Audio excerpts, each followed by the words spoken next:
Modding a Quake 3 engine game and ran into a zone file you need to crack open? These memory zone files store game asset data for ID Tech 3 titles.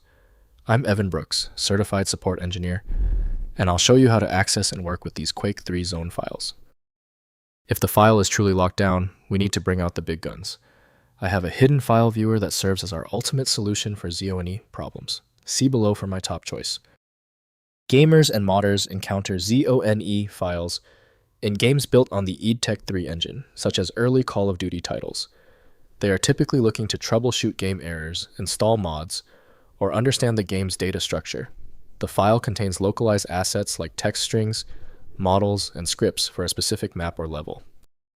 A ZONE file is a proprietary binary archive designed to consolidate and load game assets efficiently. It acts as a container for level-specific data, allowing the game engine to quickly stream necessary resources into memory. This design minimizes load times and organizes localized content for different regions. For full compatibility with ZONE, use the proprietary Call of Duty developed by Activision. To view all media streams, the file must be opened in a dedicated container program. Windows shows only limited details, so accessing these files depends on the engine or compatible modding utilities.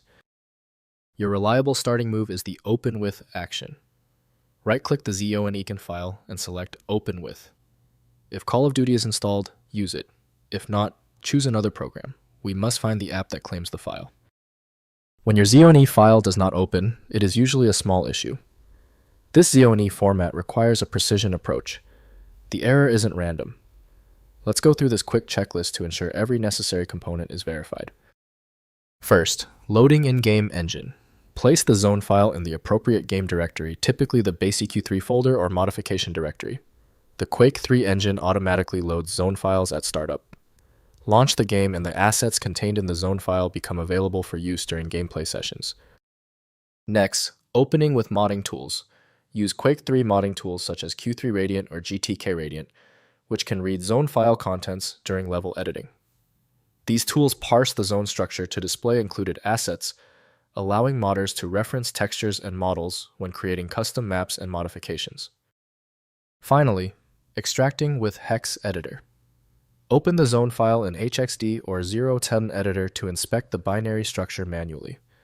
Identify asset boundaries by examining headers and offset tables. This approach helps developers understand the format for creating custom extraction scripts or troubleshooting corrupted zone files in modding projects. If compatibility checks failed, it is likely because the file extension name is shared by different developers for unrelated formats, causing your PC to use the wrong reading language. An effective path forward often involves using a format-agnostic utility that is designed to prioritize actual data content over the potentially misleading extension name. When your file is still locked, it means the file's header or structure is truly obscure. Don't waste time. FileMagick is built for this. It opens hundreds of formats and can be found at filemagick.com. Don't forget to like this video and tap the subscribe button for instant access to future solutions.